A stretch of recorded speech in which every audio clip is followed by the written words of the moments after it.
Wassail, beautiful people. I thought that was going to go up at the end. So,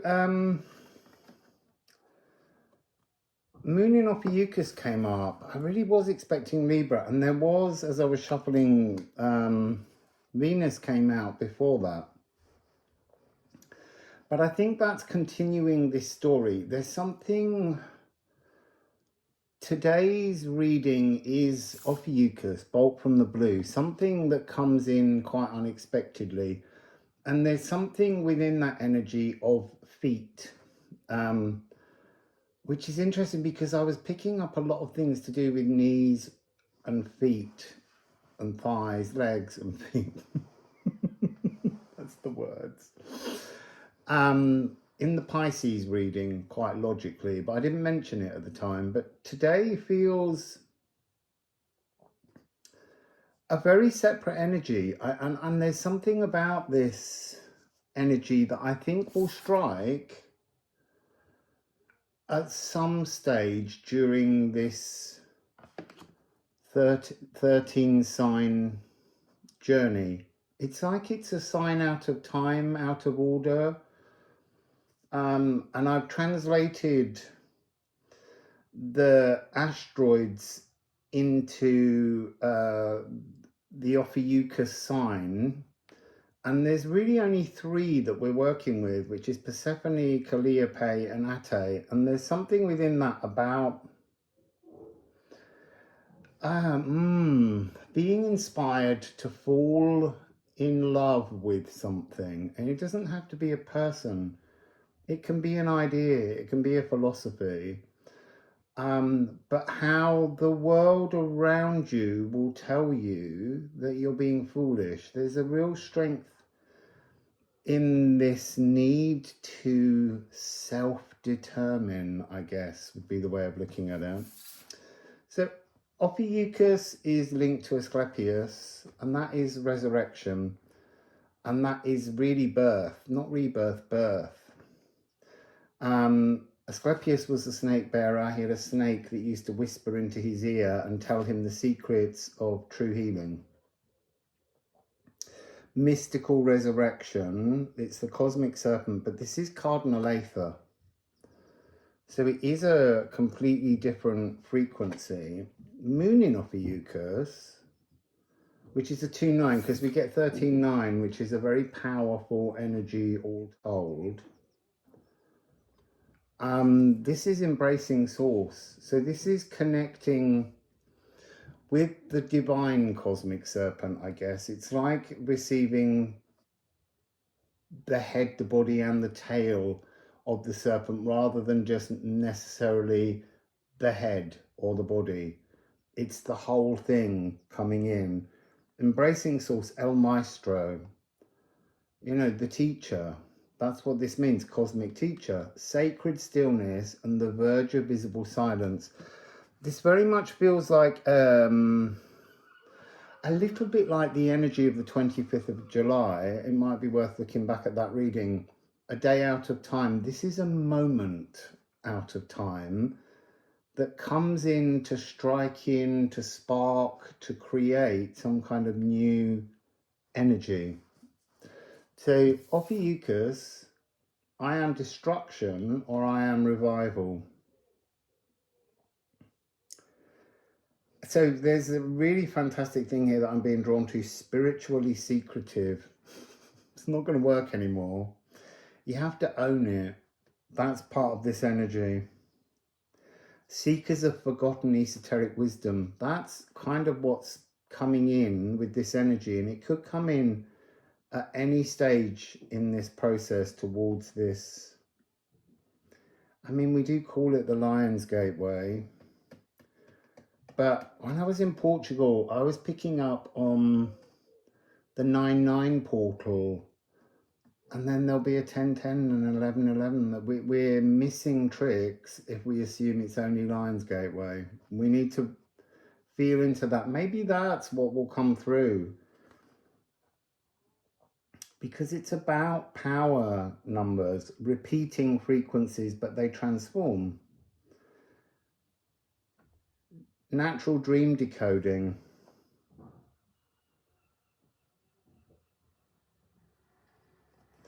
So bear in mind, Ophiuchus is not included in tropical or sidereal. It's only in the International Astronomical Union placements where you see the foot of Asclepius just making it onto the horizon of the signs, and it delivers this energy, this divine frequency. So we have A sharp B flat Chiron, healing, and we have A sharp B flat here as well with the A of the moon. So it's like a scalpel that will cut in between things. So let's pop these two cards back in, and we're going to be going through 4 separate sections, which you already know because you've been following them. We're doing shamanic currency first. So can we please have some information about the shamanic currency? I was trying to work out whether that's 3 or 4. I thought it was 4. So, quincunx. The ergot dancing plague. Jupiter, big cleansing energy. You see, I want to say with Jupiter, there's something of the fact that it's almost like you've stepped into the path of Jupiter, into the galactic center of the cosmos, and that's ruled by Jupiter. So there's something that's connecting these two. Moon in Capricorn and vitriol. So here they are, the cards. I want to say this, there's something about this where it's coming in as a great cleansing, an opportune moment, but I want to say that it's almost like you're resistant to the cleansing. This being at odds with things, this 150 degrees, and being fearful of your pathway forwards. Deliberate sabotaging. So that's that, that's the verge of visible silence. You've got to be prepared to allow this energy to come in. These are the bone dancers in this card of quincunx for me. And it is all rhythms. It's like, there's like a kind of a build-up, energetic build-up that's almost driving you to work, to move at such immense speed that it's almost like a memory of a speed that we're not supposed to be moving at anymore. We're meant to be becoming much more centered to move forwards, to have these competent inner values. But it feels like there's a kind of vast, I was going to say a vast collective instrument, which is the collective energy of fear that's out there. You've got to step away from the fear. You've really got to embrace the centeredness of this calm energy. So quincunx is difficult or easy. I am difficult or I am easy. You know, you can look at anything that's troubling and come to a reconciliation frequency. Choose how you want to go forwards. See differences between you and the fearful collective and you and the loving collective, because you will have, you know, differences in both sections, and just decide how you can walk calmly, unaffected by that frequency. So you need, when you're doing this exercise, you see, this almost feels like there's a preparation. This needs to be applied every day, and at some point during this cycle, this will kick in. But it's about seeing the old patterns, seeing the patterns in others that you once did, because they were once a projection from you. And it's it's not like that projection goes away instantly. It's still out there, but you have to recognize it in others to appreciate that it was once within yourself.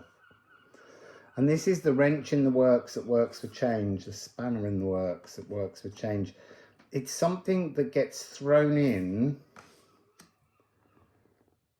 to deliberately test whether you can kind of catch the thing that you would fear or that troubles you, and just go, do you know what? That was amazing the way I caught that, because it matches my frequency. It was meant to come to my being so that I could transform it. And then Jupiter is allowing a transformation of, I want to say, the going from fear to the higher octave of love. I've never thought of it in that way before, but this is about an octave shift. This is about moving to a more astrally informed esotericism. That's what you're looking for. And the beat of the metronome. Again, I feel like the beat of the metronome has to be stilled. I have to just let Mazzy in. Here she is. Hello, Maz. So, back to your reading. Moon in Capricorn. The beat of the metronome, a cool-headedness, sanctuary architects. This is the really important part. This is a remembrance. So, the shamanic qualities here are to remember being a builder, having the atoms to create a whole cosmos. And then here with the inner earth void, the vitriol, visit Earth's interior to heal and discover the hidden stone, which is a translation roughly of the Latin phrase of vitriol, which is down here. I want to say though that this isn't an inner earth void. It's almost like it's an inner void within us in earth presence, being earth seeded. There is within all of us a void because someone else made the earth.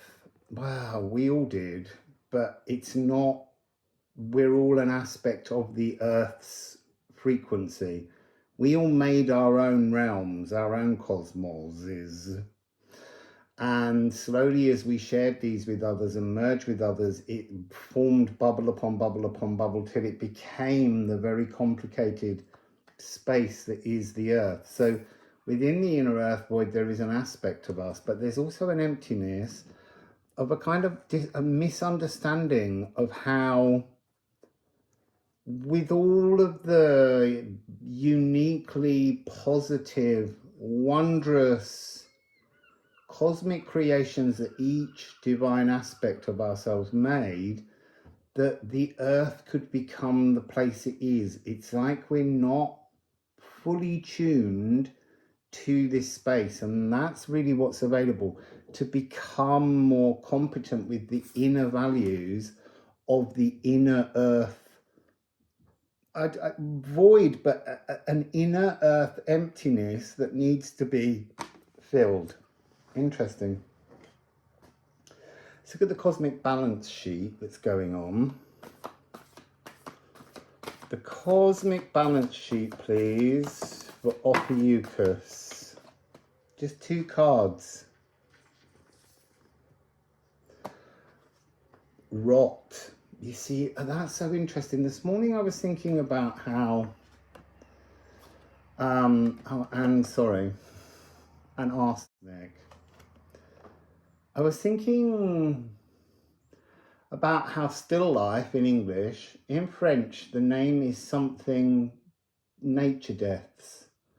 And that's really what we're dealing with here. It's understanding how to decompose our old patterns, decompose how we look at the world around us. You see, I keep reading stories about how there's a huge drop in the number of butterflies, and I can't quite believe that, because everywhere I'm walking I'm surrounded by them. But I am currently working very hard to be more connected to the natural world, and it's reminded me of when we first went in lockdown. I'd never seen a hummingbird. Obviously I saw them in Mexico and Peru and places when I traveled, but up to that point I'd never seen one, and I always wanted to, and I discovered there was such a thing as a hummingbird moth. And 3 days later, I saw 3 of them in Britain. I didn't even know they existed. And there they were with their long proboscis feeding. This is about renewing nutrients, but the nutrients are almost thoughts, philosophies.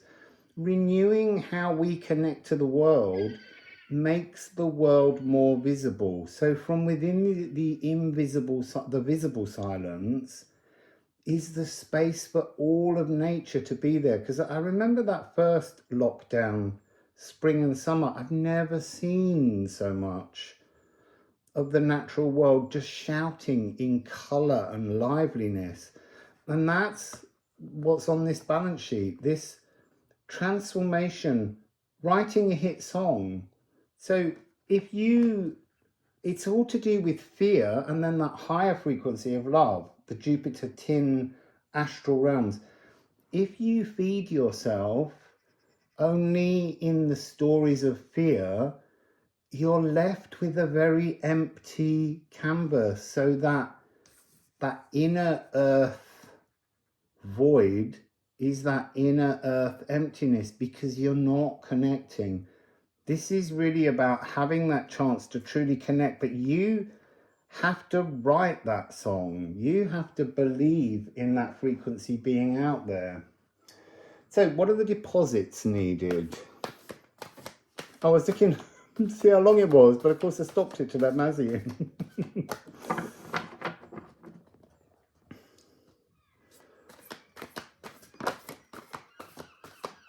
What are the deposits? That's so interesting. Just one card, and it's caught here. Moon in Sagittarius. This has become such an important card. It's the new philosophical mission.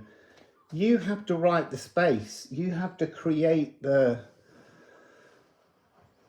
canvas, the timbre of the natural world. You have to set up how the world around you resonates philosophically if you want this Ophiuchus energy to strike you. If you want to connect with the divine, you have to create the canvas on which the divine can sing from within us, but outside of us as well. So I didn't say with rot, it's I am sapped or energized, because within the rotting of something, there is a new life blooming. That's something we need to remember, the nutrients, the dance macabre in the patterns. And then I am stagnant and I am transposed. What's your poison? Your poison's fear. It's everyone's poison. Ditch the poison of fear.